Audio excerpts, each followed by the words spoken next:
घरसाना पूर्व बार संघ अध्यक्ष ने किया सुसाइड। लोहे की सीढ़ी पर फंदा बनाकर झूले विजय सिंह झोरड़। उन्होंने शुरू की थी नशे के खिलाफ मुहिम, किया था आंदोलन। गंगानगर के घरसाना में सोमवार को घरसाना बार संघ के पूर्व अध्यक्ष विजय सिंह झोरड़ ने अपने ही घर की ग्रिल से फंदा लगा करके आत्महत्या कर ली। जैसे ही इसकी सूचना घरसाना मंडी में पहुंची तो घरसाना मंडी में शोक की लहर दौड़ गई। सूचना मिलते ही सामाजिक संगठन, समाज सेवी और बार एसोसिएशन बार संघ घटनास्थल पर पहुंचा। सूचना मिलने पर पुलिस उपाधीक्षक जयदेव श्याग भी अपनी टीम के साथ मौके पर पहुंचे। जांच शुरू कर दी गई है। बार संघ के पूर्व अध्यक्ष विजय सिंह झोरड़ की पत्नी सोमवार सुबह ड्यूटी करने के लिए स्कूल चली गई थी। घर पर विजय सिंह झोरड़ अकेले ही थे। पत्नी के जाने के बाद विजय सिंह झोरड़ अपने घर की तीसरी मंजिल पर गए और पानी की टंकी से लगी लोहे की सीढ़ी से रस्सी का फंदा बनाकर आत्महत्या कर ली। कुछ समय बाद नजदीकी स्कूल के अध्यापकों ने विजय सिंह झोरड़ को रस्सी के फंदे से लटकता देखा तो मौके पर ही सूचना प्रिंसिपल को दी। प्रिंसिपल ने विजय सिंह झोरड़ के पड़ोसियों को मामले की जानकारी दी। सूचना मिलने के बाद पड़ोसी और काफी लोग मौके पर पहुंचे। फंदे पर झूल रहे विजय सिंह को नीचे उतारा। मामले की सूचना के बाद घरसाना पुलिस एएसआई पृथ्वी सिंह और पुलिस उपाधीक्षक जयदेव श्याग को दी गई जानकारी। सूचना मिलते ही पुलिस उपाधीक्षक जयदेव श्याग अपनी टीम के साथ मौके पर पहुंच गए। पुलिस अधीक्षक जयदेव श्याग ने बताया कि परिजनों द्वारा शव को मोर्चरी में रखने के लिए मना कर दिया गया। ने एक अभियान चालू किया था नशे के खिलाफ और बहुत बढ़िया था, क्योंकि आसपास एरिया में अपने देख रहे हैं कि नशा बहुत ही ज्यादा फैल रहा था।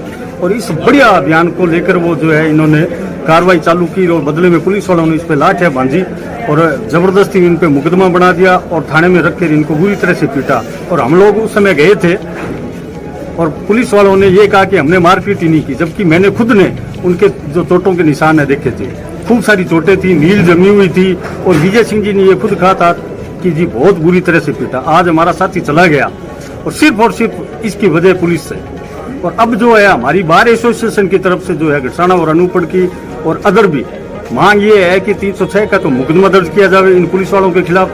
जो इन्वॉल्व है, जो ये कह रहे हैं परिवार वाले, वो बिल्कुल वही इन्वॉल्व है इसमें। दूसरा कि पूरा का पूरा थाना जो है ये यहाँ से लाइन हाजिर करके यहाँ से निकाला जाए। ये हमारी बार एसोसिएशन की मांग है। बाकी जो मांग है इनके परिवार वाले उससे सेटिस्फाई है या नहीं है हमारी बार की, क्योंकि हमारा साथी था और हम उसके लिए हमेशा आते जाते रहे हैं। तो हमारी मांग जो है ना यही है कि 306 का मुकदमा दर्ज किया जाए और पूरा का पूरा थाना जो है लाइन हाजिर। अभी एडिशनल साहब आए थे, उनको पूरी परिस्थितियों से अवगत करवा दिया है और उन्होंने हामी भरी है। एसपी साहब से भी बात होगी, उन्होंने भी कहा है कि आपकी ये 2 मांगे हैं हम मान लेंगे, लेकिन अभी तक तो कुछ आया नहीं। और पोस्टमार्टम भी तभी होगा जब ये 306 का मुकदमा FIR दर्ज करके ये करेंगे। अगर आपकी मांग नहीं मानी जाएगी तो आगे की क्या रणनीति है? आगे की कार्रवाई ये है कि हमारे पूरे राजस्थान भर से पुलिस वकीलों के जो है टेलीफोन आ रहे हैं और उन्होंने यही कहा है कि हम आपके साथ हैं, अभी बुलाओ तो अभी आ जाएं और जब आप बुलाओगे हम आपके साथ हैं। अभी आ भी रहे हैं काफी संख्या में, मानगढ़ है, गंगानगर है, बीकानेर है, सब जगह से टेलीफोन आ रहे हैं। अगर ये मांग नहीं मानी जाती है तो हम इस आंदोलन को बहुत तेज करेंगे, ये निश्चित है।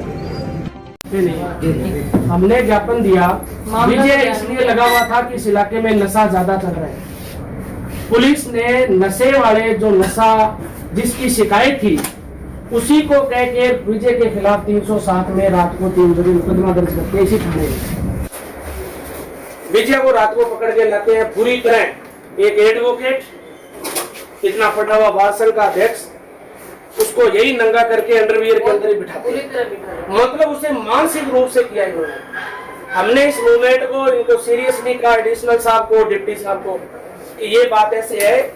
इन्होंने कहा ये पागल हो गया। मैं कहा हाँ बिल्कुल, चलो मान लिया पागल हो गया, मगर थाने के अंदर अगर कोई एसीडी में पकड़ा जाए ना तो वो थानेदार पागल हो जाता है। मैंने थानेदार को रोते देखा हुआ है। उसके बाद फिर हमने मुकदमा दर्ज करा, इन्होंने नहीं किया। हमने 156(3) में कोर्ट से करवाया, मुकदमा दर्ज हुआ, आज तक वो फिर रहा है मुकदमा। पिछले दिनों में लगातार जो कोर्ट से स्टे लेके आए रोक के लिए, वो उन्होंने वेकेंट कर दिया और पुलिस ने दबाव बनाना शुरू कर दिया। इसी थाने में मैं एसडीएम साहब इनको दोनों को कह के गया था कि ये विजय जोड़ आत्महत्या करेगा, ये मरेगा, इसको बचाओ।